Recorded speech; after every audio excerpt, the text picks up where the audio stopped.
Bonsoir à tous. Dans la continuité de la commémoration de 80 ans de l'ouverture du camp annexe d'Aubernais, qui s'est déroulée en décembre 2022 à Aubernais, le Centre européen de résistants déportés, site de l'ancien camp de concentration de Natzweiler-Struthof, a souhaité organiser une conférence dédiée à ce camp annexe, en partenariat avec la ville d'Aubernais, que nous remercions grandement pour son accueil. Sandrine Gaume, responsable du service des publics et des collections du musée du CERD, présente aujourd'hui une conférence intitulée « Déportés à Aubernais ».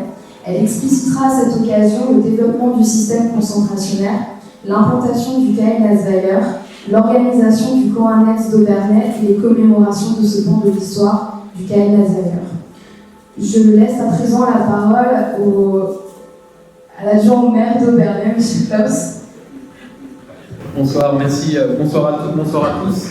Je salue Madame Sandrino, qui nous fait l'honneur d'être ici ce soir. Plaisir de vous retrouver pour un sujet grave, mais un sujet important qu'il ne faut pas oublier. Je remercie tout particulièrement les associations patriotiques de premier rang, avec qui nous faisons vivre encore chaque année les souvenirs que nous avons de ce camp annexe, notamment lors des commémorations au cimetière israélite, où de nombreux soldats soviétiques sont enterrés, soldats soviétiques qui travaillaient dans ce camp. Donc merci à eux pour ce qu'ils font, y compris auprès des jeunes. Merci à vous toutes et à vous tous qui vous impliquez dans cette transmission de mémoire. On sait qu'on arrive aujourd'hui sur la fin des dernières bribes directes de cette période, et il est important de conserver tous ces souvenirs, toute cette mémoire pour ne pas qu'elle disparaisse. Hasard du calendrier, on est en même temps en train de déconstruire l'ancien centre équestre sur lequel se trouvait ce camp annexe, et on lui donnera à l'avenir une autre destination, et sera un lieu de repos, un lieu paisible, planté, de nature, qui peut-être permettra aussi d'apaiser la sérénité au lieu en mémoire de tous ceux qui ont souffert. Donc je ne serai pas plus long, je vais laisser la parole à l'experte ce soir. Grand merci à vous d'être présents, et puis un honneur d'accueillir cette conférence à Aubernais. Merci à vous, très belle soirée. Bonsoir à tous. Donc effectivement, ce soir, je vous propose qu'on aborde le sujet du camp annexe, implanté ici à Aubernais durant la période de la Seconde Guerre mondiale. Avant de commencer, d'abord je souhaitais remercier la ville pour nous avoir accueillis, et je tenais aussi à préciser que si aujourd'hui je peux présenter ce travail, c'est parce qu'avant moi, d'autres se sont penchés sur ce sujet, et j'ai également pu profiter de l'aide d'un certain nombre de chercheurs ou de personnes qui ont depuis des années travaillé sur le sujet. Je pense à Madame Muller, qui avait fait un article déjà sur le sujet. Je pense également à Monsieur Guis et à Monsieur Schmitt, qui font un énorme travail de recherche sur le sujet. Et je remercie, alors je ne l'ai pas vue, mais en tout cas je la remercie quand même, Madame Branger, Juliette, qui a également fait un énorme travail sur l'histoire, en tout cas sur la présence des déportés à Aubernais. Alors avant de commencer, je vais me permettre d'abord de poser un contexte, puisque mon sujet sera bien sûr l'histoire du camp, et surtout l'histoire de ces hommes qui ont souffert dans ce camp. Mais pour pouvoir justement parler de ce camp, je vais d'abord revenir sur un sujet essentiel, c'est le système concentrationnaire. Alors je démarrerai par ce montage réalisé par John Hetzfeld en juillet 1933 pour le magazine illustré des ouvriers allemands AIZ, qui est presque visionnaire finalement, tant le système concentrationnaire qui se met en place dès les premiers jours du gouvernement du nouveau chancelier a pris de l'ampleur tout au long du Troisième Reich. John Hetzfeld, communiste allemand et fervent opposant aux nazis, montre l'importance de ce qui va devenir le système concentrationnaire au travers de cette illustration. Il explique l'installation d'un nouveau modèle finalement d'une société et d'un nouveau gouvernement créé par les nazis. On le voit assez clairement par ce montage. Si vous regardez à l'arrière, en fait, il a utilisé les gardiens de ce système concentrationnaire, mais également, vous voyez toutes ces têtes de détenus, ce qui nous donne une idée un petit peu de l'ampleur de ce système. Alors, Nikolaus Waxman a, il y a quelques années, réalisé une étude du système concentrationnaire qui a été éditée sous le nom de KL. Et dans ces études, il donne des chiffres qui montrent justement l'importance de ce système. Il annonce 27 camps principaux, plus de 1100 camps satellites, 2,3 millions de personnes qui ont connu l'enfermement dans l'un de ces camps. C'est à peu près 1,7 million de personnes qui sont mortes dans ce système concentrationnaire. Alors, il faut aussi ne pas oublier que près de 60 000 personnes, hommes et femmes, ont travaillé dans ce système concentrationnaire pour que cette organisation fonctionne. Alors, comment un tel système a pu prendre une si grande ampleur? Et puis, pourquoi? Quel a été son but? Et comment justement on a décidé d'installer à certains endroits des camps. Tout ça s'explique. Alors bien sûr, il y a eu Mein Kampf. Dans Mein Kampf, des informations étaient données, mais ça n'a pas suffi pour le comprendre. Alors, la crise économique des années 30, l'humiliation liée à la défaite de 1918 et la peur du communisme offrent des conditions plutôt favorables à l'ascension au pouvoir des partis extrémistes en Allemagne à l'époque. La fragilité de la nouvelle République installée après la Première Guerre mondiale et le climat quasi insurrectionnel qui règne en Allemagne dans l'immédiateté après-guerre accentuent les difficultés et fournissent aux Allemands les arguments pour voter pour le NSDAP. NSDAP mieux connu sous le nom de parti nazi. Aux élections de janvier 1933, le parti d'Adolf Hitler obtient la majorité. Ça se développe dans un climat de violence et d'intimidation. On connaît les pratiques qui ont été utilisées pour pouvoir justement obtenir ce pouvoir. Et puis il y a von Hindenburg, qui est l'un des derniers vestiges de l'ancien empire et premier président de la République de Weimar. Il est obligé d'appeler Hitler à la chancellerie pour former un nouveau gouvernement le 30 janvier 1933. Dès le mois de février, Berlin se couvre de camps de concentration. Donc vous voyez, très rapidement finalement. Le système concentrationnaire se met en place, il perdurera une douzaine d'années. Quand même. L'avancée des Alliés en 1945 permettra d'y mettre fin. Alors il y a plusieurs temps forts qui vont jalonner l'histoire des camps de concentration. Le tout premier a lieu le 28 février 1933 lors de l'incendie du Reichstag. Il est organisé en secret par les nazis et il est le prétexte pour Hitler de prendre une ordonnance qui modifie le décret de la Schutzhaft.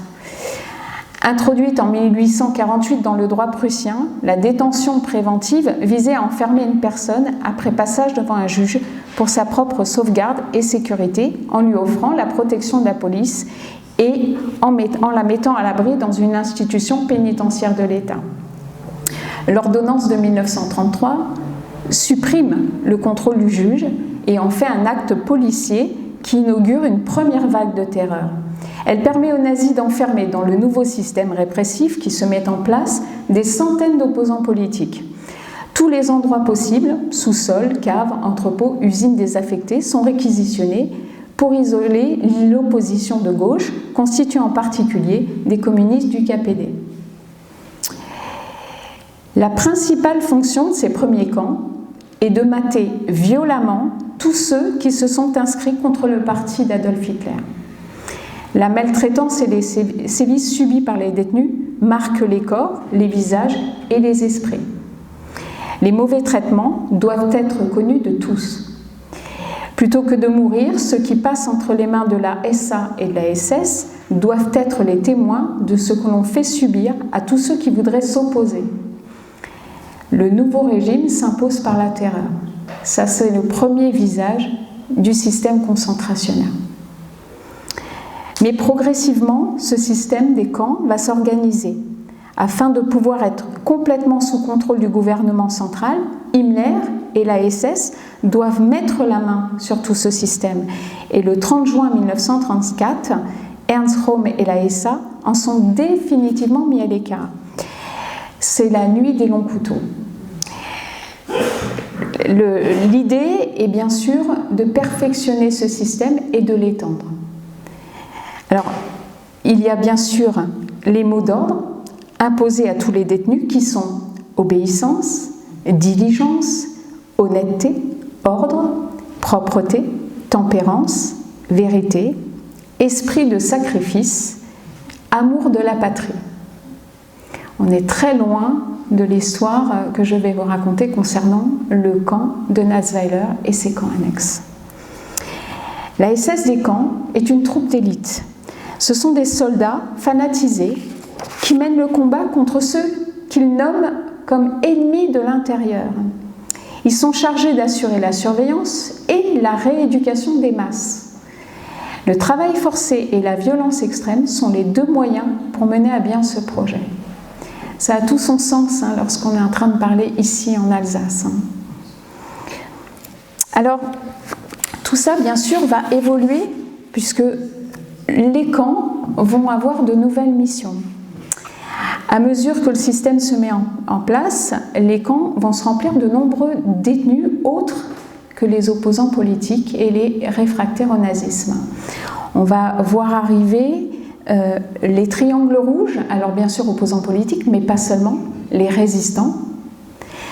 Viennent s'ajouter à ça les déviants sociaux, les mendiants, les sans-abri, les chômeurs. Ce seront le triangle noir. On aura également le triangle vert pour les droits communs, le triangle violet pour les témoins de Jéhovah, le triangle jaune pour les personnes de confession juive, le triangle rose pour les homosexuels, le triangle bleu pour les apatrides, avec toute une variante dans ce triangle, puisque bien sûr les catégories vont s'affiner au fur et à mesure du temps. Les nazis vont perfectionner leur tri. Au 1er septembre 1939, c'est environ 21 400 détenus qui sont enfermés dans le système concentrationnaire nazi.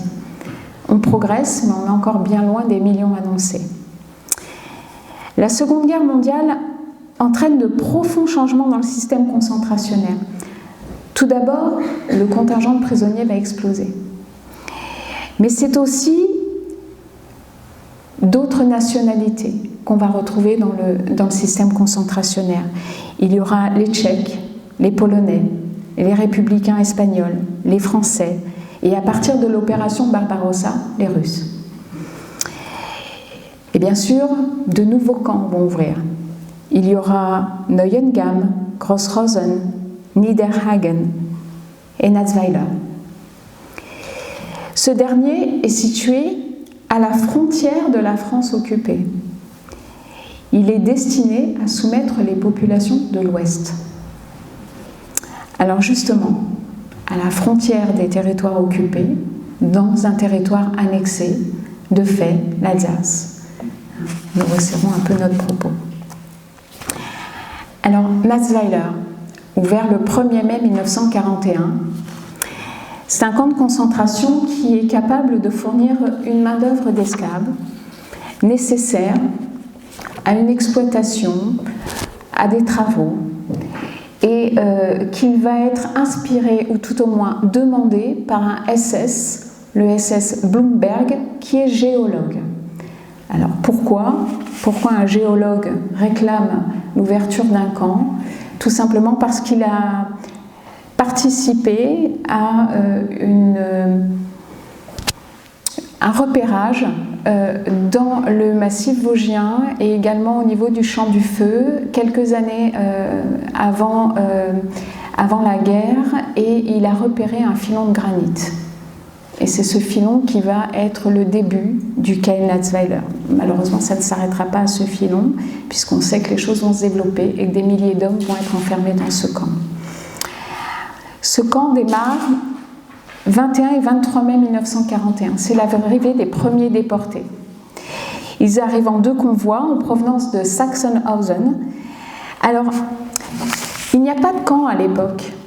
Il y a une auberge, pour certains vous la connaissez très bien j'imagine, et en fait les SS vont loger dans l'hôtel du Struthof et les détenus seront entassés dans un bâtiment annexe qui servait à l'époque de salle des fêtes. Leur principale tâche sera de construire un camp, une route d'accès sur les flancs assez escarpés du mont Louise. Ils vont devoir installer de grandes plateformes où seront installées 17 baraques, une double enceinte de barbelés, dont l'une électrifiée à 380 volts, 8 miradors qui compléteront ce système de sécurité. Au total, c'est près de 52 000 déportés qui seront immatriculés au Kainatsweiler entre 41 et 45. Ils appartiennent à 31 nationalités différentes.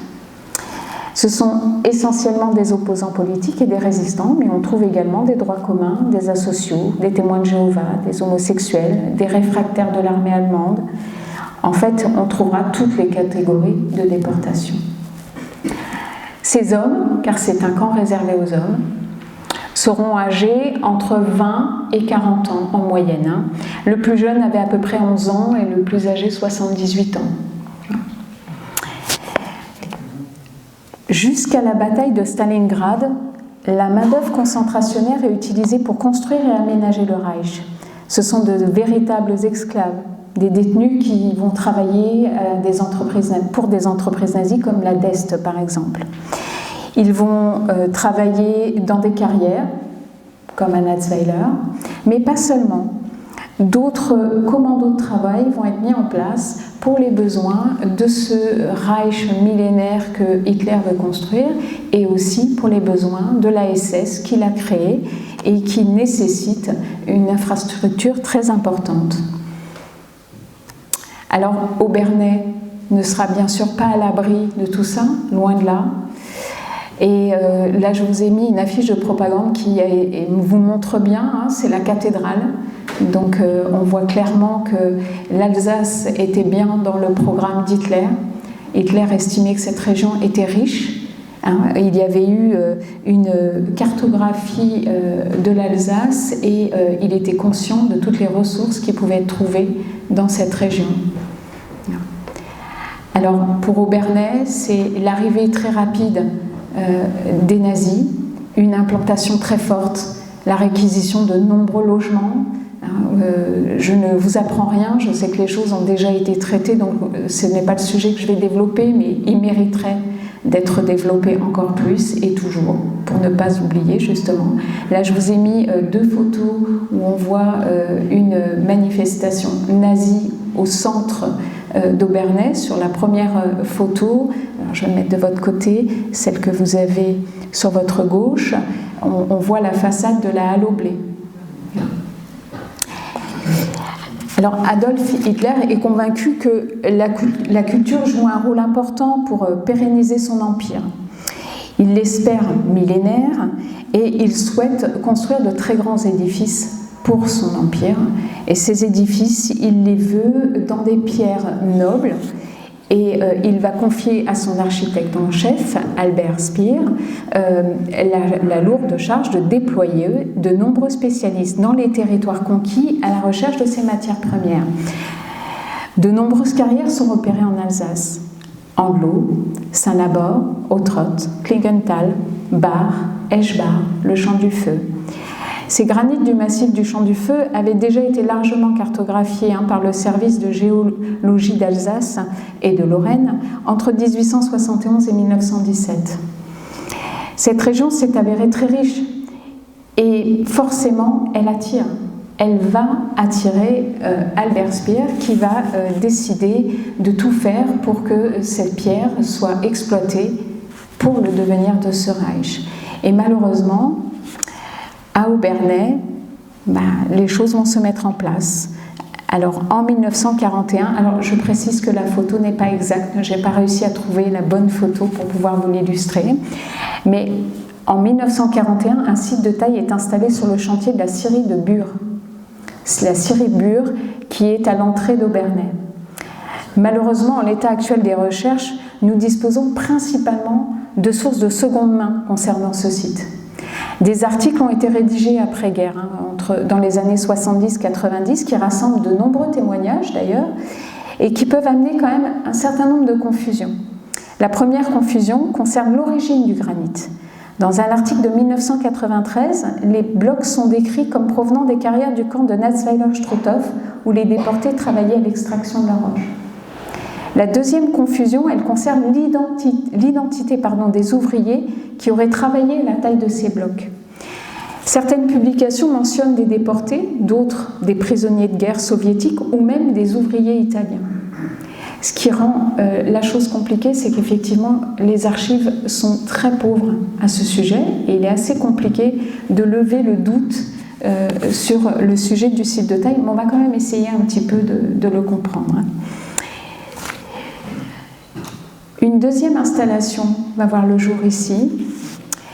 En février 1942, Himmler confie au chef SS des transmissions, Sachs, la création et la mise en place d'une Reichsschule SS en Alsace annexée pour la formation des auxiliaires féminines formées à l'écoute.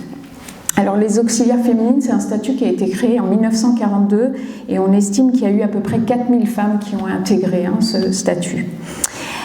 Et c'est à Obernai que se porte ce choix. L'emplacement, c'est le château de Hell. C'est un terrain d'à peu près 90 arts, mais ce ne sera pas le seul. Il y aura également le château d'Oberkirch, Elbiar, qui serviront d'école, la Leonardo de centre d'accueil, et de nombreuses baraques seront installées dans le parc de Hell, le long de l'Aisne, puis vers le moulin sur la route de Burge. Voici le plan de cette école. Alors pour vous montrer la réalité, parce que le plan ne nous parle pas forcément aussi bien qu'une photo, une photo aérienne qui a été prise en 1949. Alors je me permets de revenir en arrière, mais on le voit quand même très clairement ce plan apparaître sur la photo. Vous voyez la forme, on voit bien au centre le château, et sur la photo, on voit clairement les installations des baraques qui ont été mises sur le parc qui entoure le château de Hell. Alors justement, toutes ces installations, elles débutent le 23 septembre 1942. Elles vont nécessiter un très grand nombre d'artisans locaux qui seront réquisitionnés pour les besoins de ce projet. Mais bien sûr, ils ne suffiront pas. C'est 15 à 20 détenus du KN Natzweiler qui vont être affectés à la participation à la construction de cette école. Alors, ils sont emmenés le matin en camion et ramenés le soir au camp principal, au Struthof. Malheureusement, tout ça ne va pas assez vite parce qu'il y a la construction de 6 baraques pour le logement, 3 pour les cours, 1 pour l'infirmerie, 1 pour l'économat de l'école, et tout ça sous la direction et la surveillance de la Waffen-SS qui est implantée ici, assistée d'une police mise en place à Obernai. Je vous rappelle, bien sûr, tout ça est sous le contrôle de l'administration nazie. Alors, ces détenus vont être insuffisants et donc très rapidement, il est décidé de rajouter encore 25 détenus supplémentaires pour accélérer la construction de cette école. Il faut accélérer tout simplement parce que les premiers élèves arrivent et donc il va falloir que cette école soit en fonction. Alors, la direction de l'école est placée sous l'autorité d'un SS Brigadeführer qui s'appelle Wilhelm von Duvaris. Il est assisté d'une directrice et d'assistantes de la directrice. Donc beaucoup d'autorités qui vont être logées sur Obernai. Alors là, comme je vous le disais, beaucoup de maisons seront réquisitionnées pour pouvoir accueillir l'administration de cette école.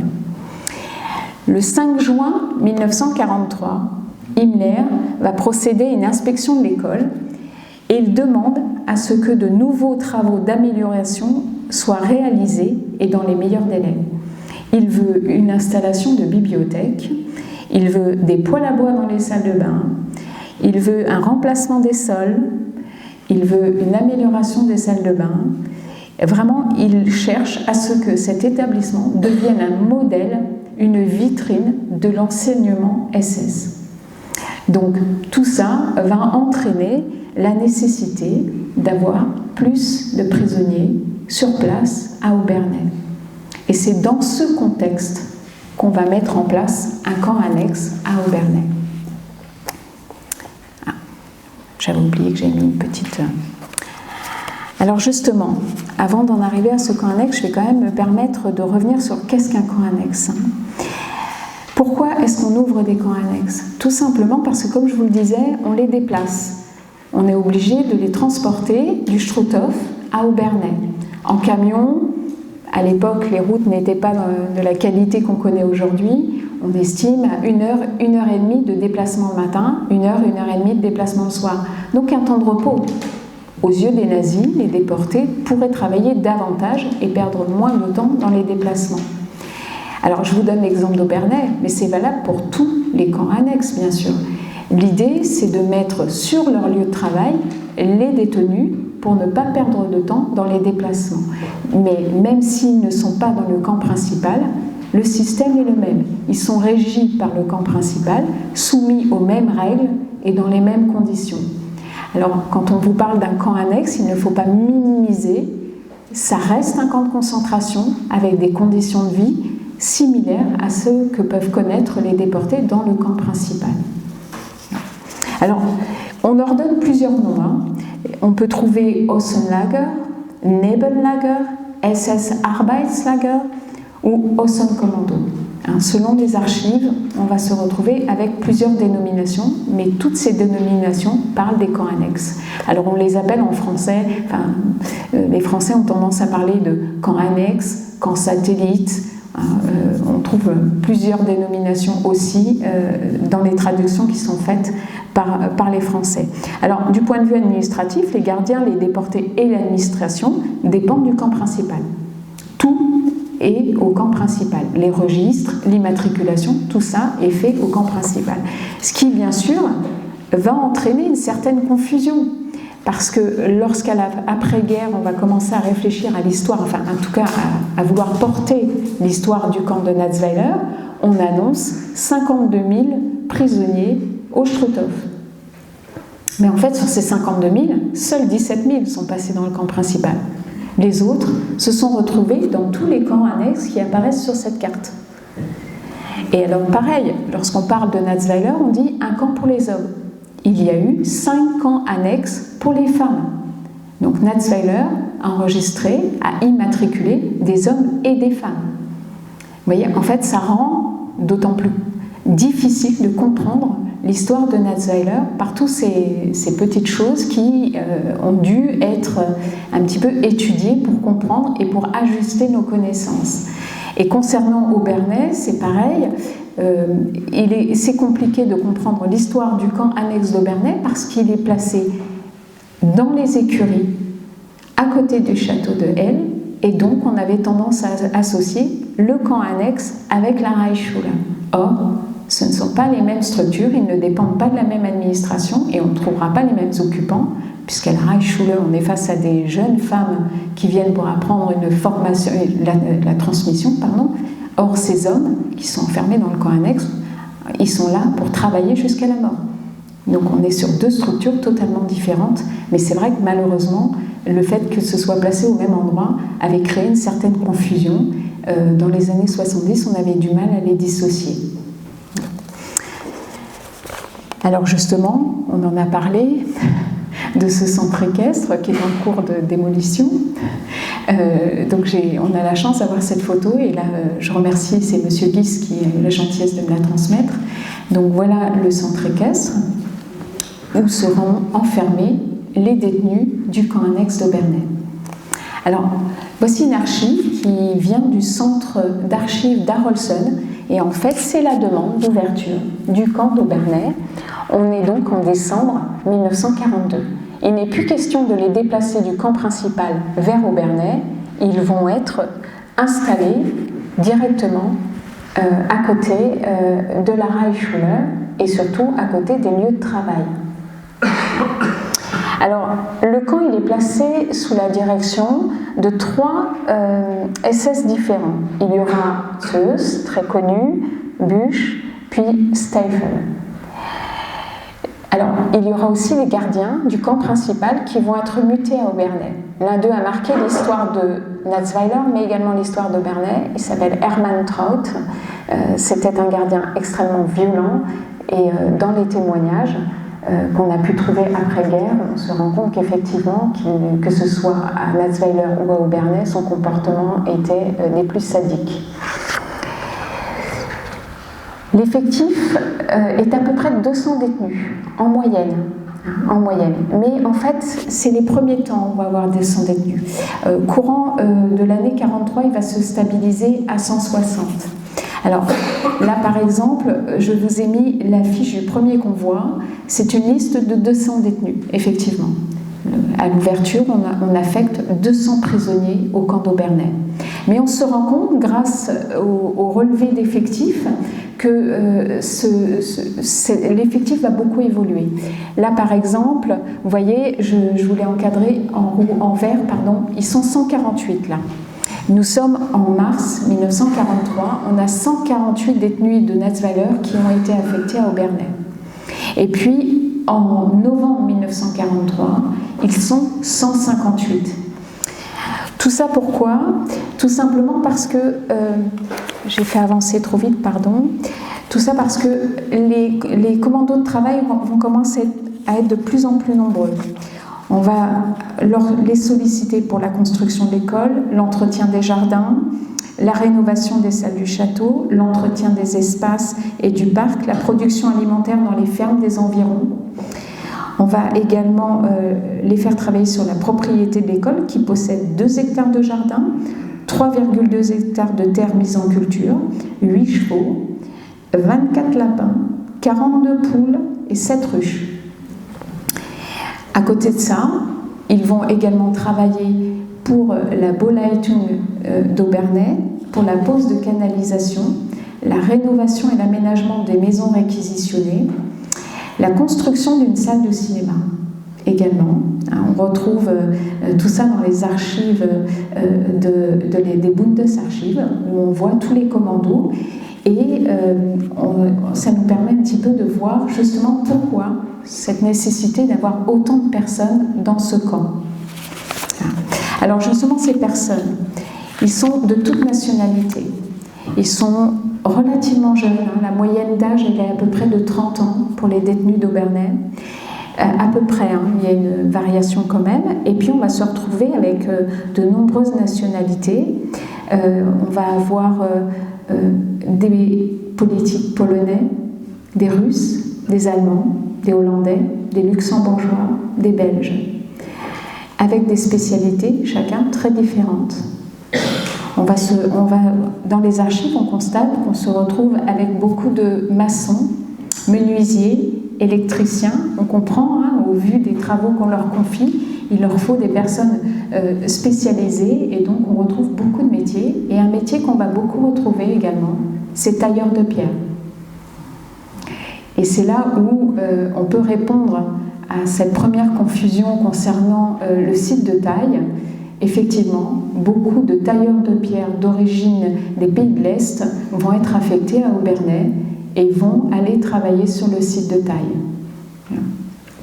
Ce qui n'exclut pas la possibilité de la présence de tailleurs italiens ou d'origine soviétique.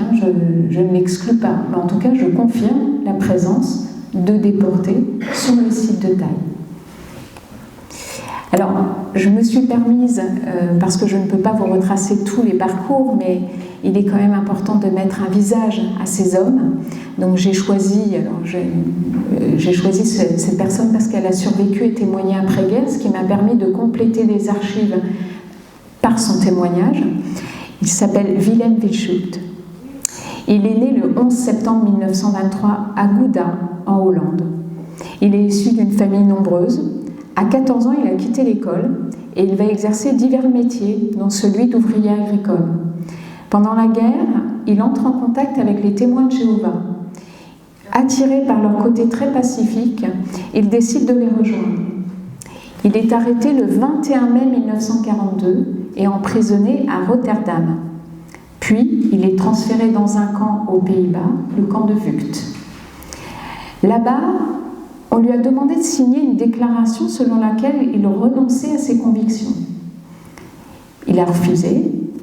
Face à son refus, les nazis ont pris la décision de le déporter. Il est envoyé à Buchenwald le 3 septembre 1942. Puis, il est transféré à Natzweiler, plus précisément à Obernai. Il arrivera dans le premier convoi du 15 décembre 1942. Il est renvoyé de nouveau à Buchenwald le 10 mars 1943. Il va survivre à sa déportation. Il sera libéré à Buchenwald et il rejoindra les Pays-Bas à sa libération. Alors après, il est allé s'installer, je crois, en Nouvelle-Zélande et il a terminé ses jours là-bas. Donc un parcours qui nous permet un petit peu de mettre un visage à l'histoire de ce camp. J'aurais pu en choisir d'autres, hein. Il y en a tellement. Mais disons que comme là j'avais la chance d'avoir une photo, de me pouvoir justement mettre un visage à cet homme, j'ai choisi de vous présenter M. Lichtschut. Alors, dans les archives du camp Natzweiler, il y a une archive qui fait l'objet d'une mise à disposition de 175 ouvriers qualifiés ou spécialisés pour la Bolleitung d'Obernai, du 18 janvier au 1er mai 1943. Ce travail sera facturé 0,30 Reichsmark la journée de travail. Voici l'archive, je vous ai entouré le tarif horaire qui aura été demandé. Évidemment, cet argent ne sera pas donné aux déportés, c'est l'administration qui va le récupérer. Et dans une autre archive, on voit encore une facturation de travail. Alors là, on voit sur plusieurs missions, plusieurs commandos de travail qui m'ont permis justement, en épluchant d'autres archives, je ne les ai pas toutes mises à l'écran, de pouvoir vous dire justement la construction d'une salle de cinéma. Et tous ces spécialistes, puisque là on est quand même face à des hommes qui ont une maîtrise de leur métier, font qu'ils deviennent précieux aux yeux des nazis, aux yeux de leurs gardiens. Et donc, on va se rendre compte, grâce aux fiches de transfert, qu'il y a de nombreux retours de déportés vers le camp principal pour être soignés. Et même dans le rapport de la commission historique qui a été mise en place par l'Université de Strasbourg en 2018, on découvre qu'un déporté a été envoyé à l'hôpital civil d'Obernai pour des soins ophtalmologiques. Ce qui vous montre qu'on prend soin d'eux, pas parce qu'on espère les faire survivre, mais en tout cas les faire travailler le plus longtemps possible. Alors, ce déporté, alors là je vous ai mis une fiche de la base de données du Struthof qui vous montre qu'effectivement Max Mahler a bien été déporté à Natzweiler. Le 30 août 1943, ce détenu politique autrichien, qui ne pesait plus que 46 kilos, est envoyé à la clinique ophtalmologique suite à une blessure à l'œil, survenue en février. Donc il est blessé en février, mais on laisse quand même courir la blessure jusqu'en août.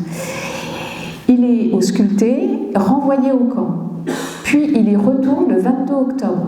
L'idée est donc de lui retirer l'œil, puisque bien sûr ça s'est infecté. Et puis finalement, le 5 novembre, il est pris la décision à la clinique ophtalmologique de lui poser un œil de verre. Donc il sera soigné avec la pose d'un œil de verre et il reviendra à Natzweiler soigné. Alors, la nécessité de ces soins s'explique, tout simplement parce que il faut aller au bout de la commande. Himmler est passé par là, il a mis une pression assez incroyable puisqu'il faut que cette école soit parfaite, il faut que les travaux soient menés à terme, et donc ces soins ne sont pas des soins comme nous pouvons les entendre aujourd'hui, mais sont vraiment dans le but d'aller jusqu'au bout de leur projet. Alors justement, moi je vous disais, ce camp, il va connaître la même histoire que les autres camps. Ce n'est pas un camp principal, c'est un camp annexe, mais lui aussi va avoir des tentatives d'évasion. Le 13 février 1944, le détenu allemand Hermann Nopper va être pendu au camp principal de Natzweiler pour avoir essayé de s'enfuir du camp d'Obernai. Donc il y aura plusieurs tentatives d'évasion, on en dénombre un certain nombre dans les archives, mais il faut un petit peu se méfier de ces archives parce qu'on sait que cette mention elle a été beaucoup utilisé par les nazis pour justifier des assassinats qui ont été réalisés dans le camp. Et justement, grâce à un autre fonds d'archives, celui des archives de la justice militaire, j'ai pu découvrir quelques incidents qui vont se passer à l'extérieur du camp annexe, mais ce sont des commandos de travail. L'un d'eux s'est déroulé à Nidernais. Alors, dans une déposition, c'est le chef de camp Stiefel qui raconte cet incident, qui dit vers le mois d'août 1944, un jeune Polonais, dont je n'ai pas su le nom, fut tué à Nidernais par 2 jeunes SS.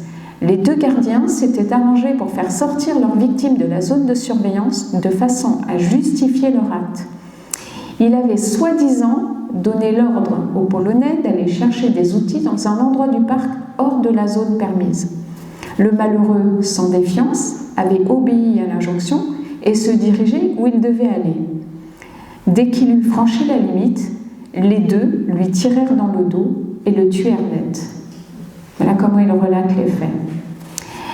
Cette enquête, qui a été menée après-guerre, donc cette déposition date du 18 janvier 1949, a permis d'identifier ce jeune homme. Il s'appelait Lewicki. Si vous regardez, plutôt jeune, né en 1922, un jeune homme de 22 ans. Et malheureusement, d'autres faits similaires apparaissent dans les dépositions qui ont été recueillies à partir de 1948. Des exécutions punitives, plus d'une vingtaine ont été recensées. Un témoin affirme avoir vu une exécution d'un détenu par un gardien à Molsheim. Donc encore une fois, vous voyez, au Bernais, ça c'est le camp annexe, mais on se rend compte que les déportés ont travaillé dans un cercle très large. Alors, un groupe de prisonniers avait été envoyé pour vider un entrepôt de vin à côté de la gare de Molsheim, a priori. L'un d'eux, Gavel, a été surpris en possession d'une bouteille dissimulée sous ses vêtements. Et donc, il a été exécuté pour vol. 2 autres détenus ont été surpris à somnoler sur leur lieu de travail. Ils ont été ramenés au camp, donc à Obernai, à côté du château. Ils ont été livrés aux chiens. Donc les chiens se sont acharnés sur ces 2 pauvres hommes pour ensuite être exécutés d'une balle dans la tête. Tout ça sous des faux prétextes. Et sur les registres de décès, pour la majorité, on trouve sabotage ou tentative d'évasion. Tout est dissimulé, bien sûr. Alors, justement, la proximité géographique entre l'école et le camp annexe entraîne des débats entre la direction de l'établissement scolaire et la direction du camp principal. Les contacts entre les jeunes filles et les détenus sont dénoncés. Les jeunes filles voient quasi quotidiennement les déportés dans leurs locaux. Et donc forcément, il y a des discussions qui peuvent se faire entre ces jeunes femmes et ces déportés qui sont aussi de jeunes hommes d'ailleurs. Mais le commandant du camp principal, Joseph Kramer, adresse un courrier à la direction de l'école pour dénoncer l'attitude des élèves qui représente une distraction pour les prisonniers. Et il rappelle l'interdiction formelle de tenir des conversations d'ordre privé avec eux, ou même de les prendre en photo sous peine de lourdes sanctions. Parce que bien sûr, le commandant du camp principal n'a pas la main sur le quotidien des déportés. Mais il est évident qu'il veut asseoir son autorité et rappeler les règles, car comme je vous l'ai dit, les règles du camp principal sont les mêmes que dans le camp annexe. Voilà. Alors, rares sont les habitants d'Obernai qui sont autorisés à entrer dans les installations nazies, sauf quelques artisans ou fournisseurs. Cependant, courant de l'année 1943, des détenus ont pu établir des contacts avec la population locale. En voici la preuve. Alors, ce bateau a été régulièrement pris en photo et mis dans des articles de presse, mais je rappelle quand même que ce bateau a été confectionné par un déporté du camp d'Obernai pour remercier, je crois que c'était un boucher, monsieur Oresser, qui avait porté de l'aide aux prisonniers du camp. Donc il y a eu quelques tentatives de la part des habitants d'Obernai pour porter secours à ces hommes, Mais il faut bien être conscient que même pour la population bernoise, c'était très compliqué de prendre part à tout ça, puisque autour du camp, la répression elle est aussi présente. Elle est dans le camp, certes, on la connaît, puisqu'on connaît bien maintenant le système concentrationnaire, mais n'oublions pas qu'à l'extérieur du camp, la répression est également présente.